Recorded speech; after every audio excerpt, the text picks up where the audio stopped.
Hello everyone and welcome to Skillcapped. I'm Notorious Dub and today I'm going to be going over the most deadly weapon in Valorant, the Operator.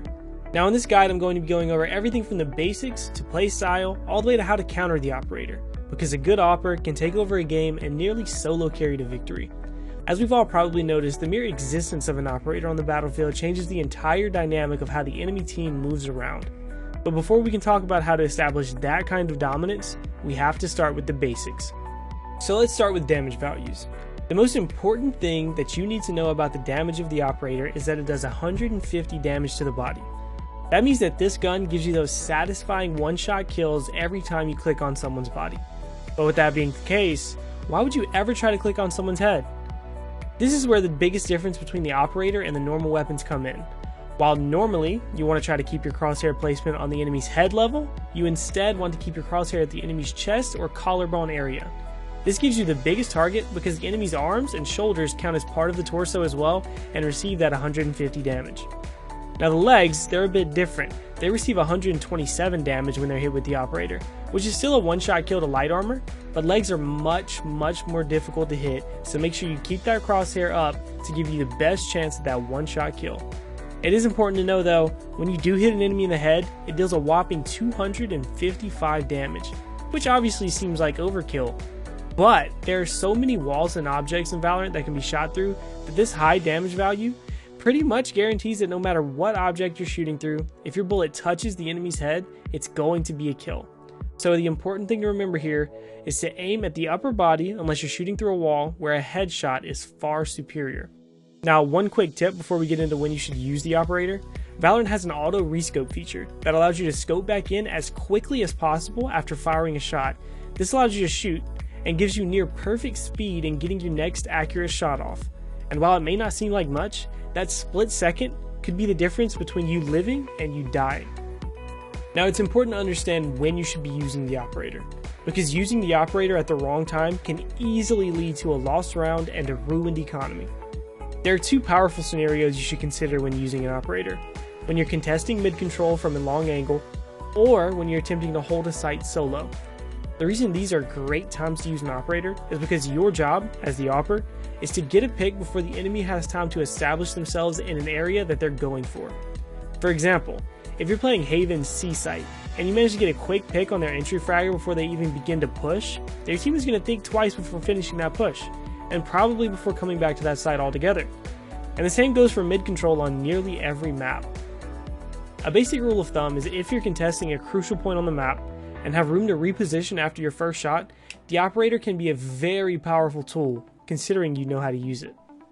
Now, knowing how to use the Operator is the most important thing, because with the sheer damage output of the weapon, if you can master it, you will find yourself shooting your way out of some very bad situations. Aggressive AWPing.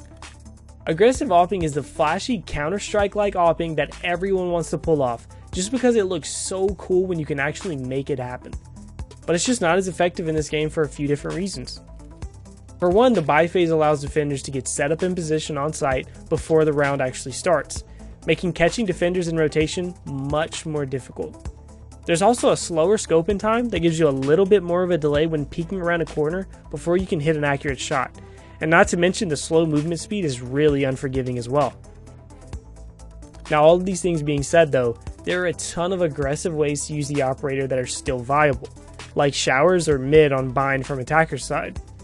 Both of these angles require you to peek quickly and go for a fast shot, because it's very common to catch a defender off guard going for an aggressive play, and that's the best way to use the Operator aggressively.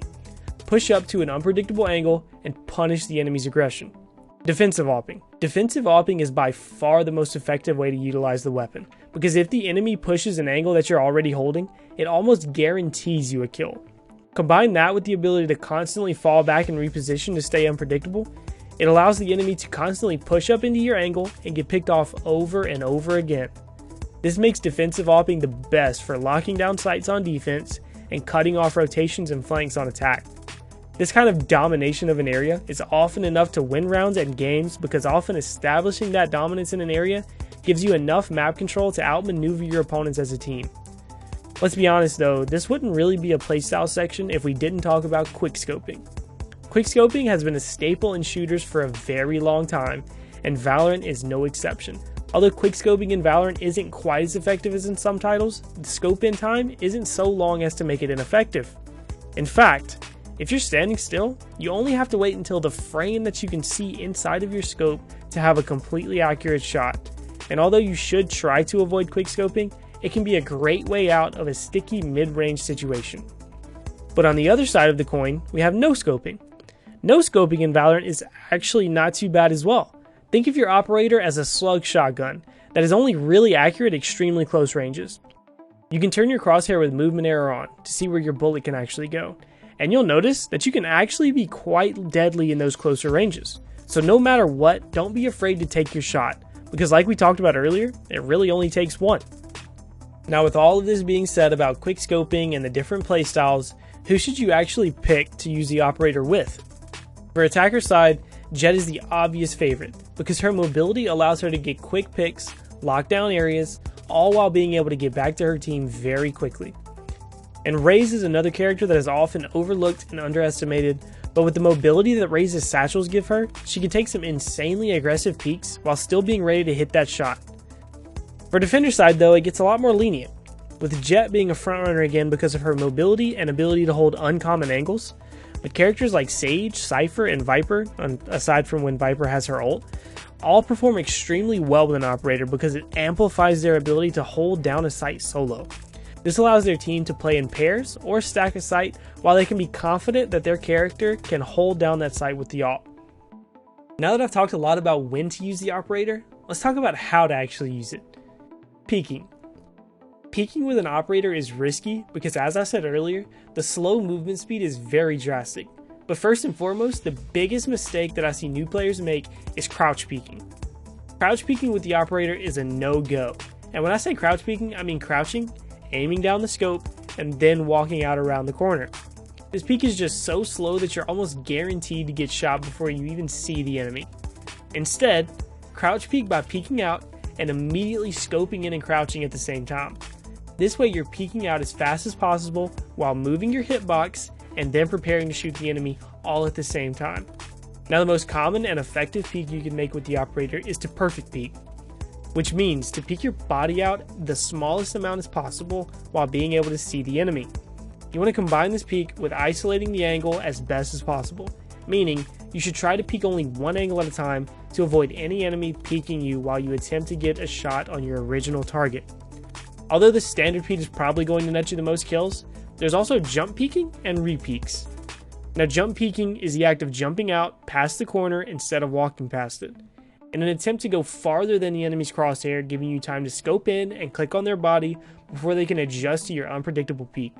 This is a great way to be unpredictable and punish an enemy for playing too safe of an angle, and this is also a borderline OP strategy when used in conjunction with Raze's satchels.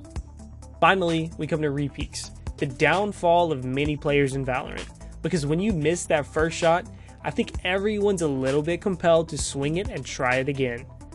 If you're going to re-peek, most of the time the best option that you have is to crouch peek like we talked about before, because after the first encounter the enemy is likely to be pre-aiming at your head level, so crouching will likely make them miss their first shot, allowing you time to pick up that easy frag. The safer option for re-peeking is to go back to the same angle, but hold it closer and from an off angle. That way they have to push up just a bit further and you still have that holder's advantage with the one-shot kill weapon. Overall though, when on defense, it's usually better to just play it extremely safe and fall back to reposition, which is where positioning comes in. Now positioning is vital when using the operator, because holding a bad angle or being too predictable can cause you to die. And dying with an operator is usually a lost round because you're supposed to be holding a very important area of the map. As you probably already know though, the longer the angle, the better for the operator, because there is no bullet drop off, and when going head to head with a Vandal or a Phantom at long ranges, the operator will easily win out 9 times out of 10 because you have no recoil to control and you just have to hit that one shot. But there are more to holding and peeking angles than just how far away you are from the target. So let's talk about tight angles. Tight angles are very effective for holding a site solo because the goal is to peek an angle while seeing the smallest amount of the enemy as possible. That way they see even less of you. Sometimes you're going to run into people with godlike aim, and taking straight up gunfights with them is difficult. So this tight angle peeking is very important to gathering information on the enemy team while still being nearly impossible to kill. This allows you to fall back, get into a better position to take the fight whenever they push up on the site, and allows your team to rotate early to give you guys the positional advantage that you're going to need to win that round. And then there's off angles. Sometimes in games you're feeling an area of the map. You're getting kills left and right in this particular area, but you can feel yourself getting a bit predictable. Well, off angles are always an option. An off angle is an unpredictable angle that the enemy isn't used to seeing. This means that you could push out into the other side of the angle that you normally hold, or if you're playing Jet, just boost on top of something like the middle box on B site in Haven. These off angles are very powerful to catch the enemy off guard because it's very difficult to have good crosshair placement on an off angle, and the enemy's reaction time will be severely reduced because they don't expect the angle. Just make sure you're careful with your off angles because the last thing you want is to be predictable, especially if you're playing an off angle.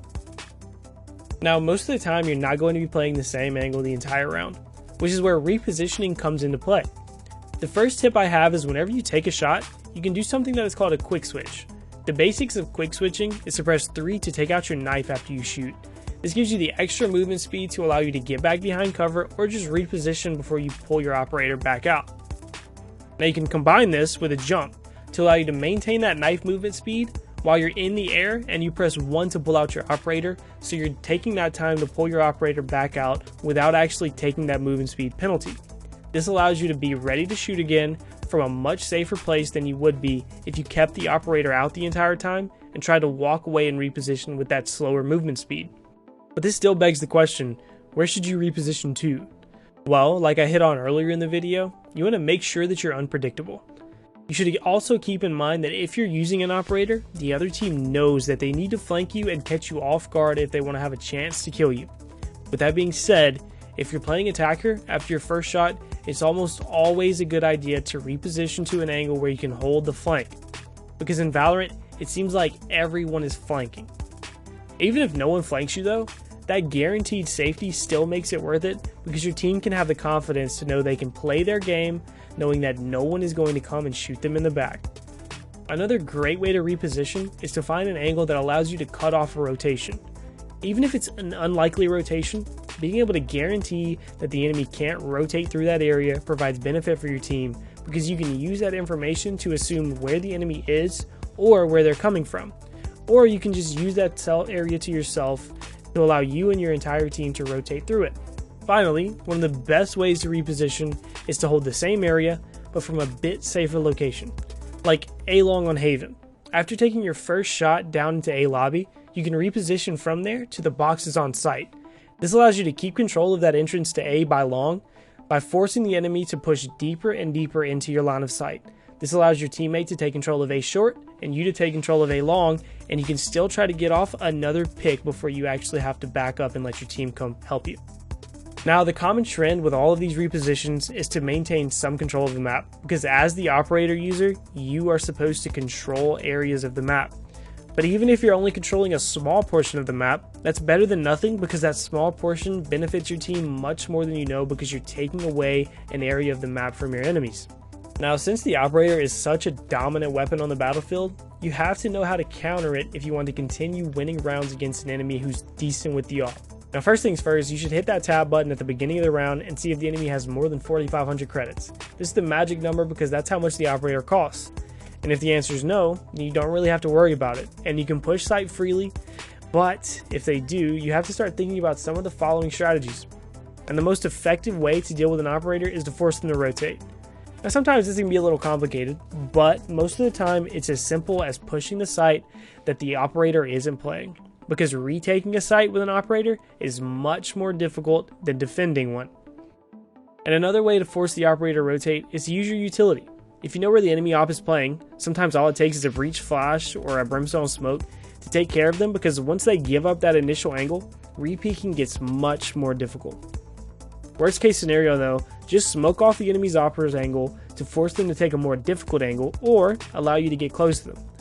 Like if the enemy operator is playing Heaven B on split, you can just smoke off his entrance from mid so your team can push right up on him and brute force him down. You may lose one along the way, but taking down an operator is much more important than losing one person on your team. Finally, you want to make sure that you're peeking with a buddy. Now when I say peek with a buddy, I mean you have to both have your guns out, ready to fire, because as soon as one person dies, the other has to be ready to shoot the opper so they get slowed and you have the chance to finish them off. The operator is specialized in taking out one enemy and falling back, so forcing him to face multiple enemies at once is the key.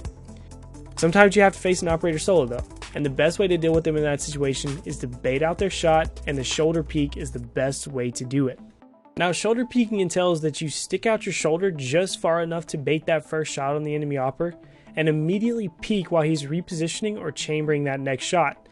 All in all though, if you find a good mix of these strategies in a game, you'll have the enemy opper wasting their money in no time, and you'll find him struggling to actually hold down an area of the map. So what do you think about the operator? Let us know in the comments below, because so far it seems like a love-hate relationship for most of the people that are actually playing Valorant. We here at Skillcapped want to thank you for watching, and good luck getting to the top of that scoreboard.